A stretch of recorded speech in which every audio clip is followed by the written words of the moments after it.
آیات تو اپنی جگہ ہیں کہ آپ تیاری بھی کریں، آپ اچھے طریقے سے پڑھیں، لیکن پھر بھی ایسا ہوتا ہے کہ آپ نے پورا پڑھا، مکمل تیاری کی، اتفاق ہے کہ آپ جب پیپر دینے گے تو وہ والے سوالات ہی بھول ہیں جو جاتے آپ ہیں، نے تیاری کی۔ ہاں تو ہاں۔ اس کے لیے ظاہر سی بات ہے کہ کچھ آپ کو اللہ تعالیٰ کی طرف رجوع کرنے کی ضرورت ہے، آپ کچھ دعائیں، کچھ چیزیں ساتھ میں ایسی رکھیں کہ جس کی وجہ سے وہ آپ کی معاونت ہوتی رہے اور پیپر اچھے ہو جائیں۔ بالکل ایک تو جب تک پیپر چل رہے ہیں ان تمام بچوں کے لیے میں یہ کہوں گا کہ ہر نماز کے بعد 16 مرتبہ سورہ اخلاص پڑھنی ہے۔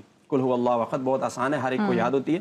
جب تک آپ کے پیپر چل رہے ہیں، جب بھی آپ نماز پڑھیں اس کے بعد 16 مرتبہ سورہ اخلاص پڑھ لیں۔ اس سے انشاءاللہ آپ کی ذہنی صلاحیت بھی بڑھے گی اور یاد کرنے میں آسانی ہوگی۔ دوسرا، جب پیپر دینے کے لیے جاتے ہیں نا تو وہاں کے لیے ایک عمل، ایک طریقہ بتاتا ہوں۔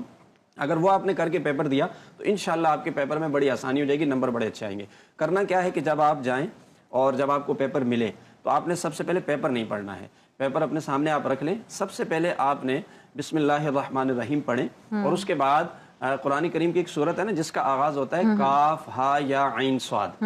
تو یہ جو 5 لفظ ہیں کاف ہا یا عین صاد، ایک طریقہ آپ نے کرنا ہے۔ طریقہ یہ کرنا ہے کہ اپنا ہاتھ ایسے رکھیں آپ، اور جب آپ پڑھیں کاف تو آپ ایک انگلی اپنی بند کر لیں پہلے لفظ پر، پھر جب آپ ہا پڑھیں گے تو دوسری انگلی بند کر لیں آپ، پھر جب آپ اس کے بعد آپ عین پڑھیں تو تیسری انگلی بند کر لیں، پھر اس کے بعد جب آپ صاد پڑھیں آخر میں تو آخری والی انگلی بند کر لیں۔ یعنی آپ نے 5 الفاظ پڑھنے ہیں کاف ہا یا عین صاد، اور ایک ایک کر کے اس کے اوپر 5 انگلیاں بند کر لینی ہیں۔ یہ کرنے کے بعد آپ نے ایک لفظ پڑھنا ہے، عربی کا ایک لفظ ہے اوفیتو، یہ لفظ پڑھنا ہے۔ اس کے بعد پھر یہ انگلیاں کھولنی بھی ہیں، تو کھولنے کے لیے بھی قرآن کریم کے 5 لفظ ہیں سورت کے، ہا میم عین سین قاف۔